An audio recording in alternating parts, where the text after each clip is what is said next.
Budžet za 2021. godinu Vlada Crne Gore u pseudo-vjerskom zanosu, kršeći nebrojeno puta Ustav i zakone države Crne Gore, ne namjerava da se posveti ovozemaljskim temama i pitanjima koja su od esencijalnog značaja za život građana, odnosno građanki, vjernika, agnostika i ateista.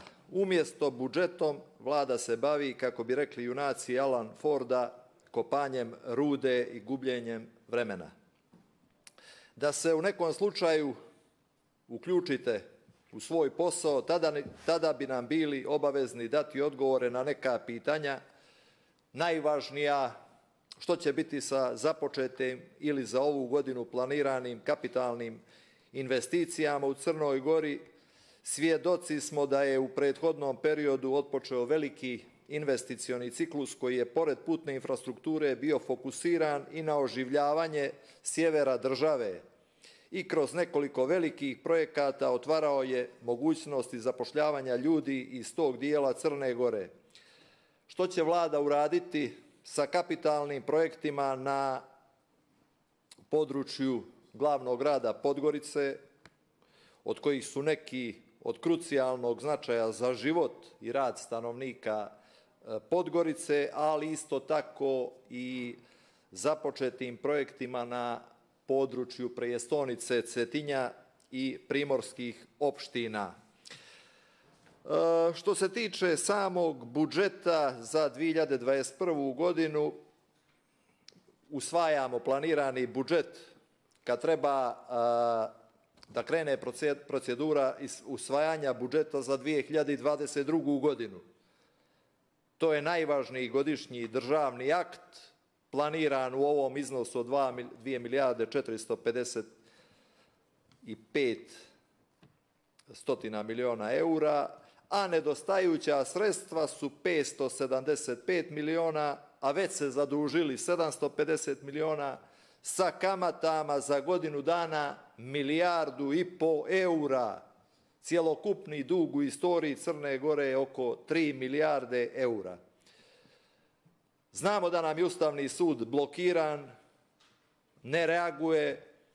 Ovdje je i prekršen Ustav Crne Gore, član 110, o tome je već kolega govorio, prestanak mandata Vlade jer nije predložila budžet do 31. marta budžetske godine.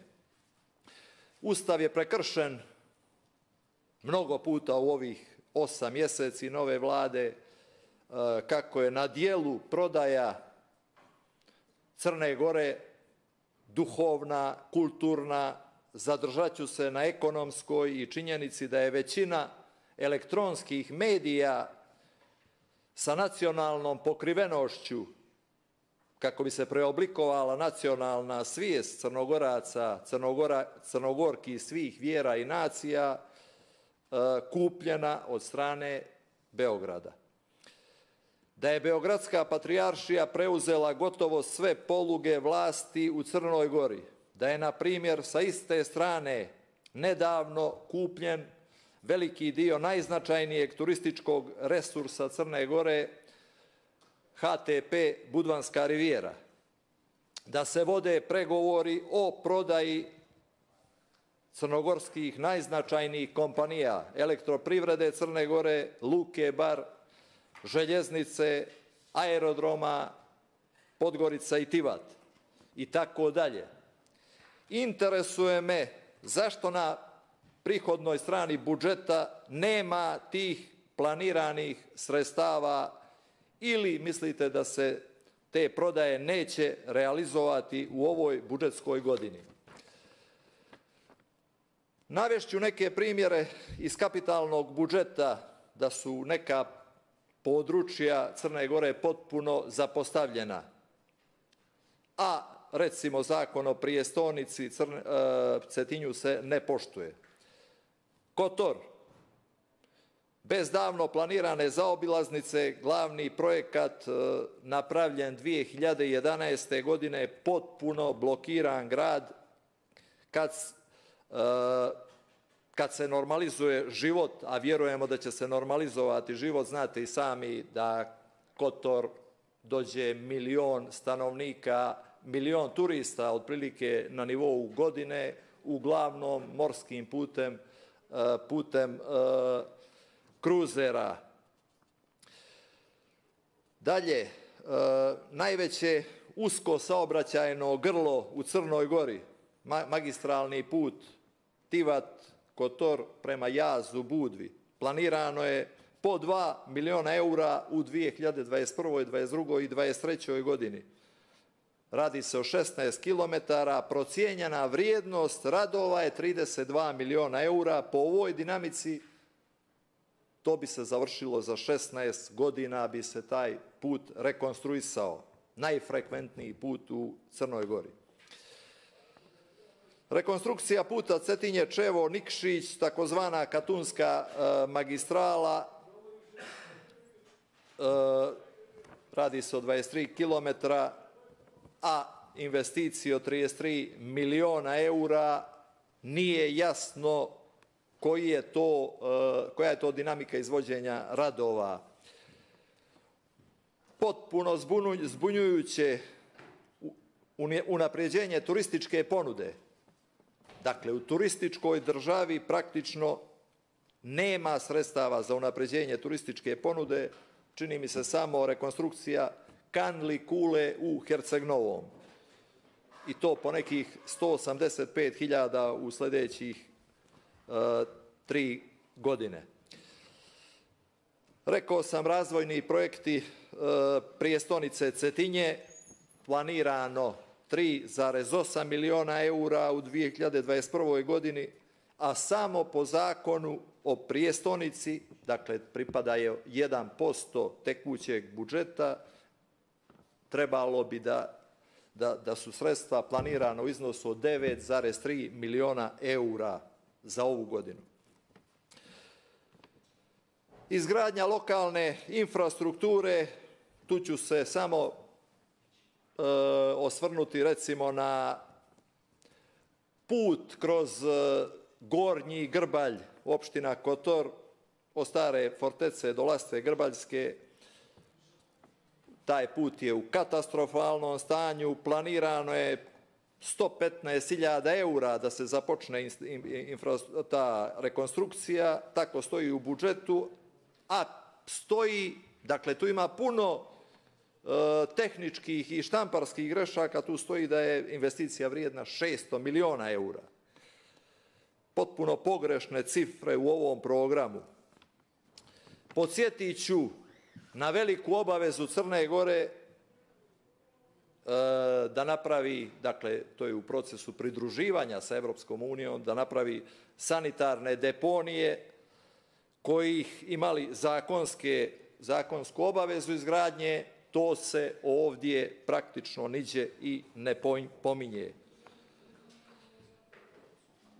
Sprovođenje mjera zagađenja i toplifikacije Pljevlja potpuno je nerazumljivo u budžetu kad će se sprovesti i u kojim rokovima. Interesuje me posebno izgradnja i rekonstrukcija dječjih vrtića iz kredita CEB-a, vrtići u Podgorici, Beranama, Bijelom Polju, Plavu, Baru, Pljevljima, u Ulcinju, Rožaje, izgradnja osnovne škole u Rožaje i veoma bitno 2 osnovne škole, Karabuško polje, Tuzi i osnovna škola u Tivtu. Rekonstrukcija i nadogradnja vrtića u Kotoru nikako da krene. Rekonstrukcija zatvorenog bazena u Kotoru pune 4 godine van funkcije, ne završava se. Znate što je zatvoreni bazen za kotorski, crnogorski, svjetski vaterpolo i sport. Zatim izgradnja sportske dvorane Kotor, počelo 2011. godine, učešće vlade 3,8 miliona. Naravno, ne treba govoriti koliko i bivša vlast ima krivice u svemu tome, ali apelujem da se to konačno završava. Interesuje me zgrada bivšeg zatvora u Kotoru.